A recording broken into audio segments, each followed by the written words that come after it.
les amis, j'espère que vous allez bien ce lundi matin. Il est 10h34, je suis dans ma cuisine au calme, je l'espère pour un certain temps. Nathan s'est endormi, il fait sa petite sieste du matin. Donc je vous retrouve comme d'habitude pour la petite vidéo blabla du jour. Il fait froid chez nous ce matin, donc hier je vous ai fait une petite vidéo où je vous filmais les bulbes qui sortent dans le jardin. Aujourd'hui on est à l'ère glaciaire, on se gèle. Premier réflexe moi le matin quand je me lève, c'est que je démarre le feu dans la cheminée. Et puis ce matin, j'étais ultra motivée pour démarrer le feu parce que moi, j'allume toujours mon téléphone le matin pour regarder un petit peu les actualités rapidement parce que ça a le don de m'agacer. J'ai une abonnée qui se reconnaîtra. Je trouve que c'est trop drôle. Au lieu de dire les médias, elle dit les merdias. J'adore. Petit coucou à toi. Et premier truc que je vois, c'est 1er février, hausse de l'électricité entre 8,5 et 9. Enfin, je vous mettrai une petite copie de ce que j'ai vu sur Google. Alors, ça a le don de vous mettre en joie dès le matin. Donc, nous, de toute façon, la cheminée, elle tourne énormément, le plus possible, parce que nous, on a une cheminée et puis on a également une chaudière au gaz à condensation qui sert à faire la production d'eau chaude. On n'a pas de ballon d'eau chaude, on voulait quelque chose qui soit capable de produire de l'eau chaude en continu. Parce que le problème des ballons, selon moi, j'ai un souvenir quand j'étais jeune, on n'avait qu'une salle de bain. On était 3 filles, il y avait un ballon d'eau chaude et le problème du ballon d'eau chaude, c'est que quand il est vide, faut attendre que l'eau elle réchauffe. Et c'était toujours la galère, on se battait pour avoir de l'eau chaude, enfin c'était voilà. Donc j'ai tellement eu ce traumatisme, on va pas exagérer, mais j'ai tellement ce souvenir de manque d'eau chaude que je voulais quelque chose où je ne puisse jamais me retrouver en rate d'eau chaude. Donc on avait choisi ce système-là. Et puis on a également des radiateurs classiques. Quand la cheminée, elle tourne pas la nuit, ils prennent le relais de la cheminée. Et puis de toute façon, avec une cheminée, on peut pas chauffer plus de 150 mètres carrés. Faudrait refaire des travaux. Enfin bon, on n'a pas le budget. On fonctionne avec ce que l'on a. Ça m'a vraiment gavé de voir cette hausse parce que je me dis mais jusqu'où ça va aller quoi. L'alimentation qui a explosé l'année dernière, on s'est limite habitué à avoir des prix complètement délirants parce que le problème c'est que l'inflation, on vous dit c'est comme l'essence, c'est à cause de ci, c'est à cause de ça. Voilà, le prix du baril, le truc. Puis quand le prix du baril descend, vous avez jamais la répercussion au réel sur. Ils vont toujours vous trouver des excuses. Moi, il n'y a aucune excuse. Le prix du baril monte, les prix montent, le prix du baril descend. Le prix de l'essence devrait descendre à la pompe, point à la ligne. Mais c'est pas comme ça que ça se passe. Oui, mais c'est plus compliqué que ça. Faut pas être... Moi, je suis pas... Si c'est plus compliqué que ça, faites-moi la même chose quand il y a la hausse. Voilà. Pour la baisse, ça sera facile. Et puis, pour la hausse, c'est plus compliqué de répercuter la hausse. Exactement. Allez dans ce sens-là, ça me plairait. Et en fait, le problème des prix alimentaires, c'est qu'ils ont augmenté, donc ils ont un petit peu baissé pour certains, mais ils ne reviendront jamais là où ils étaient.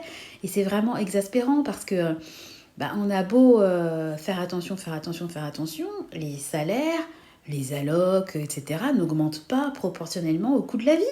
Donc les gens, moi je suis tout à fait d'accord sur le fait de réfléchir un petit peu, et puis on n'est peut-être pas obligé de manger 2 entrecôtes par jour, mais on n'est peut-être pas obligé de se nourrir que de pommes de terre. Quoique quand on voit le prix des pommes de terre, on se demande même si c'est un produit basique à avoir un produit peu cher, si vous voulez. Parce qu'ils ont quand même bien augmenté les prix.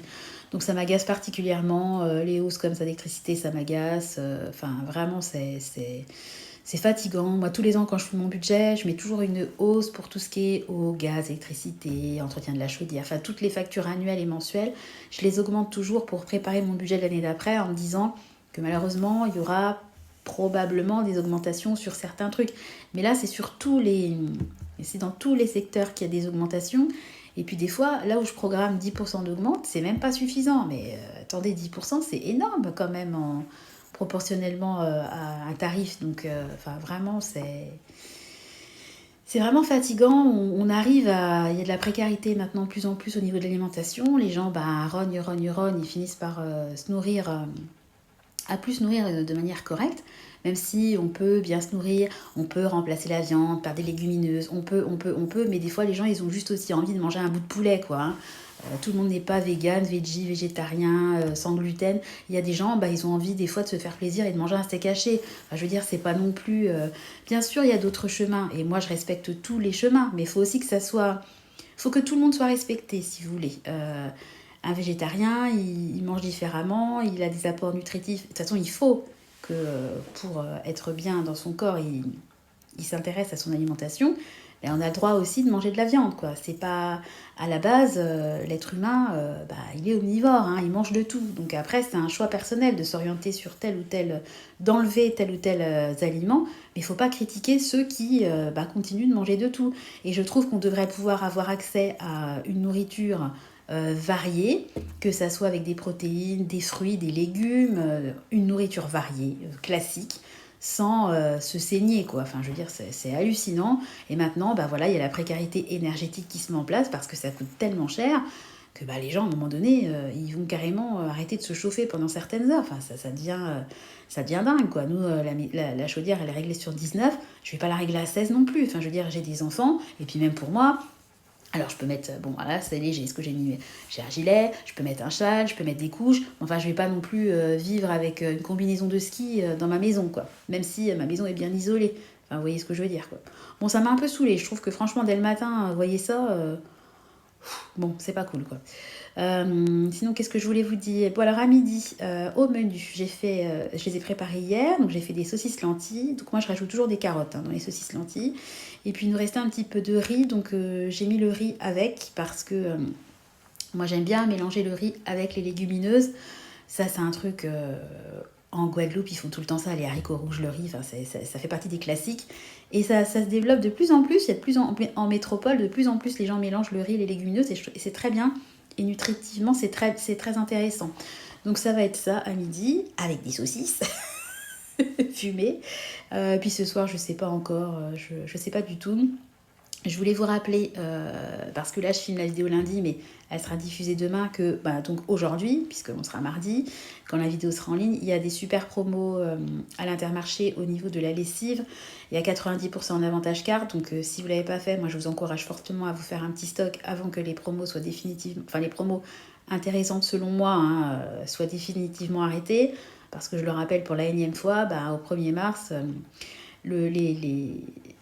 le top du top niveau promo sera 34%. Vous n'aurez plus jamais des 50% en avantage carte, 70%, 80%, voire 90%, comme il y a actuellement à l'Intermarché. Et je crois qu'à l'Intermarché, la promotion des couches est encore active, même si malheureusement tout le monde s'est rué, parce que comme c'est quand même passé aux infos, parce que c'était bien passé à la trappe, cet arrêt des grosses promos, et puis ils ont sorti l'info un mois avant, et le truc c'est que tout le monde essaie de se ruer un peu pour faire un petit peu son stock avant l'arrêt des promos, et très souvent les gens arrivent et dans les rayons il n'y a plus rien. Donc c'est vrai que je me félicite, on n'est jamais mieux servi que par soi-même, d'avoir commencé mon stock depuis des mois, parce que ça fait longtemps que j'avais entendu parler de ça, mais c'était vraiment passé comme ça en coup de vent aux infos. C'est pour ça que les infos, ça m'énerve de les suivre, mais d'un côté, vous pouvez passer à côté de ce type d'infos, et après, c'est assez rageant. Donc c'est pour ça que j'en avais parlé vraiment régulièrement sur ma chaîne, pour essayer de diffuser l'info, parce que même si mes vidéos elles sont pas vues par 100 000 personnes, il y a peut-être 500 personnes qui peuvent en parler après à d'autres personnes, et puis ça fait un effet boule de neige, et puis tout le monde peut faire un petit stock, même si j'ai pas un stock à vie, et puis j'ai énormément de paquets de couches chez moi, mais vous savez, moi j'utilise 7 couches par jour, donc les méga packs, allez, il y a 70 couches dedans, 80 couches, donc mon pack, en un petit peu plus de 10 jours, il est parti. Donc même si j'ai 20 packs de couches, ça me fait 200 jours, donc ça me fait même pas un an. Alors c'est beaucoup, 200 jours d'avance de couches, mais j'ai pas non plus j'ai pas un stock pour 10 ans, vous voyez ce que je veux dire? Les lessives c'est pareil, nous on en fait au minimum une par jour. Les lave-vaisselle, on en fait 2 par jour, parce que nous on a la vaisselle, c'est un 10 couverts, la cuisine est confie. La maison, on l'a acheté, c'était un couple sans enfants, donc ils avaient un lave-vaisselle de 45 cm, ils n'avaient pas un lave-vaisselle de famille nombreuse, donc on n'allait pas péter la cuisine juste pour avoir un gros lave-vaisselle. Donc on fait tourner le lave-vaisselle 2 fois par jour. Bon, après, on a choisi le lave-vaisselle avec, vous savez, qui est bien noté au niveau de l'énergie, pour pas non plus surconsommer. Mais bon, tout ça pour dire que les pastilles de lave-vaisselle, même si pour certains j'ai un stock, voilà, bah, ça part très vite, hein, 2 pastilles par jour. Bah, s'il y a 40 pastilles dans votre sachet, bah, ça dure 20 jours. Hein, donc voilà. Enfin, c'est pas pour me justifier, parce que moi je suis trop contente de mon stock, mais c'est juste pour dire que voilà, si vous pouvez essayer quand même de faire un petit peu de stock, et puis plus les gens ont du stock et moins ils achèteront plein pot après l'arrêt des stocks, plus ça va peut-être les faire réfléchir et plus peut-être il y aura potentiellement un retour en arrière, un peu comme les tickets resto. Si tout le monde continue de consommer comme avant, ils vont se dire oh bah c'est bon, ils en avaient rien à cirer des promos, allons-y, et puis mettons à 20% le 34, parce que forcément ça va aller à la baisse, quoi. Les bénéfices dans la poche des mêmes et puis les efforts dans la poche des autres. Donc plus on a du stock, plus on peut durer sans acheter par la suite, ben, plus ils vont se retrouver un petit peu bêtes, parce que là où aujourd'hui il n'y a quasiment plus de stock en rayon, ben, peut-être qu'après, parce que le stock coûte cher, hein, pour les stocker, ça a un coût. Donc ça va peut-être les gaver. Donc allez, croisons les doigts, peut-être qu'un jour on retrouvera nos... Espérons même pas qu'on les retrouvera, espérons que ces promos continuent d'exister et qu'ils reviennent sur leurs décisions complètement nulles. Voilà, sinon qu'est-ce que je voulais vous dire, je voulais vous parler des promos, ça c'était vraiment le truc que je voulais dire. Ça m'a fait marrer ce matin. J'étais en train de pousser Nathan dans sa poussette pour qu'il s'endorme, et puis moi je regarde beaucoup de vidéos sur YouTube, et puis à un moment donné je repasse sur la télé classique et je tombe sur le truc avec Marie-Ange Nardi, là, le téléachat, enfin un peu le truc à la Pierre Bellemare là, dans le temps. Et je me dis mais ils prennent vraiment les gens pour des gogos, quoi. Enfin après, je n'ai pas essayé. Je donne un avis sans avoir testé, mais enfin quand même, quoi. Ils vendaient quand même à 69,99 € le flacon de gélules, qui selon eux vous permettait de brûler en plus 1000 calories par jour en prenant des pilules. Non mais moi je vois pas comment une pilule peut vous faire brûler 1000 calories. Parce que pour dépenser 1000 calories, je sais pas combien de temps il faut passer à marcher ou à courir ou à faire le ménage, enfin à vous dépenser. Il faut un temps infini, hein, il faut vraiment un très très gros effort. Je vois pas comment une pilule peut vous faire perdre 1000 calories. Alors on a beau me dire oui, c'est un cocktail de caféine, de machin, de trucs, j'y crois pas du tout. Et puis il y avait un mec qui témoignait, qui soi-disant, grâce aux pilules, avait perdu 16 kilos en 2 mois. Alors déjà, même si c'était vrai, c'est vraiment le truc. Moi, je ne me vanterais pas d'avoir perdu 16 kilos en 2 mois, parce que je pense que n'importe quel médecin dira que c'est de la folie et que c'est vraiment hyper dangereux de perdre autant de poids en si peu de temps. Et le mec, il disait ouais, j'ai perdu 16 kilos en 2 mois, il faisait son petit blabla, il était tout content de lui, et puis ça m'a permis de retrouver l'amour. Alors là, pour moi, c'était le comble du comble. Alors, l'argument j'ai perdu 16 kilos en 2 mois, vraiment qui pour moi est n'importe quoi. Moi qui prône le rééquilibrage et le fait de perdre... Voilà, moi, certes, je perds particulièrement lentement. Mais bon, j'ai espoir que ma perte soit durable. En tout cas, elle sera forcément plus durable que si je perds 16 kilos en 2 mois. Par contre, si je perds 16 kilos, là, ça serait vraiment craignos, mais bon. Et puis l'argument, j'ai retrouvé l'amour, ça veut dire quoi ? Ça veut dire que la nana, si t'avais 16 kilos de plus, elle t'aurait pas regardé, elle t'aurait pas aimé. Bah, choisis mieux tes compagnes, hein. Parce que, je sais pas, mais bon, moi, heureusement que mon mari, il m'aime toujours avec ou sans kilos en trop, parce que, enfin, kilos en trop, kilos en plus. Après, moi, je suis pas dans l'obésité ni dans le surpoids. Je me trouve juste trop ronde à certains endroits, particulièrement, bah voilà, j'ai des grossesses. Mon bidou, c'est un peu mon complexe. J'avoue que même en ayant fait des bons repas et puis en étant en période, j'ai mes règles, vous savez, mes doudounes, comme je les appelle, je sens quand même mon ventre qui a dégonflé. Donc ça, c'est un signe que le rééquilibrage commence à porter ses fruits. Et c'est vrai que c'est quand même plaisant quand vous mettez un pantalon de ne pas être là à rentrer le ventre, à vous empêcher de respirer pour fermer le bouton, quoi, ou remonter la fermeture éclair. Donc moi, je le fais vraiment pour moi, mais je voulais dire, voilà, moi j'ai eu des grossesses, bah voilà, j'ai pris du poids.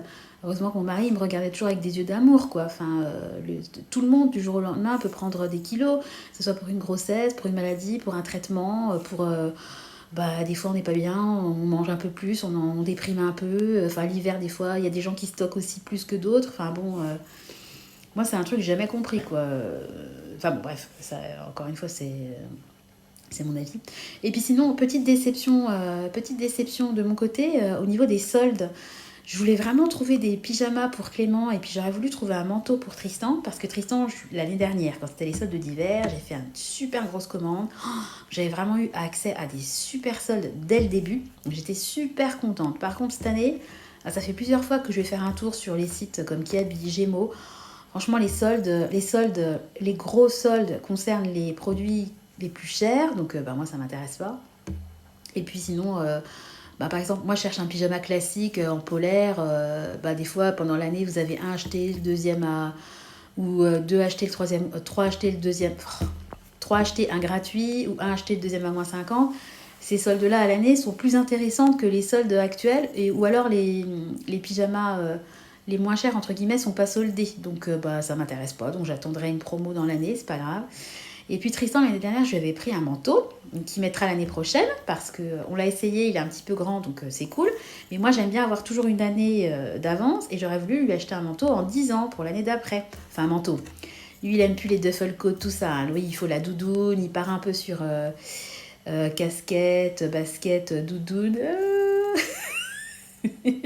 Enfin bon, bref, il veut être à la mode.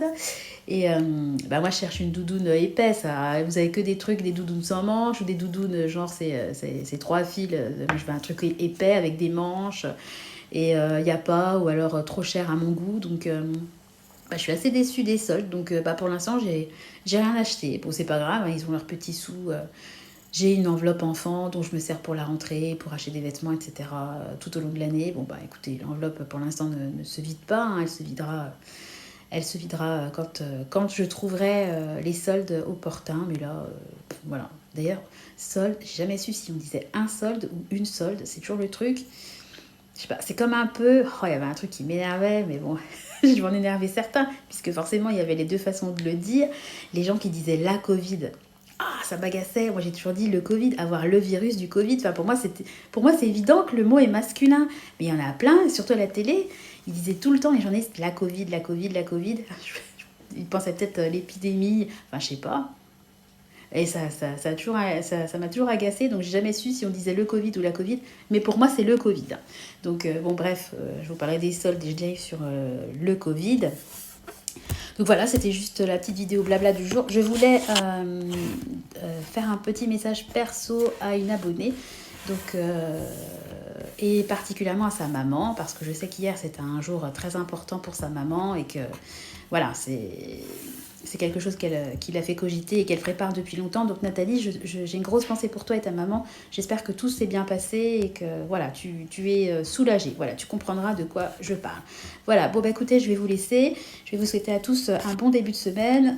J'espère que votre lundi s'est bien passé, que la semaine a bien démarré.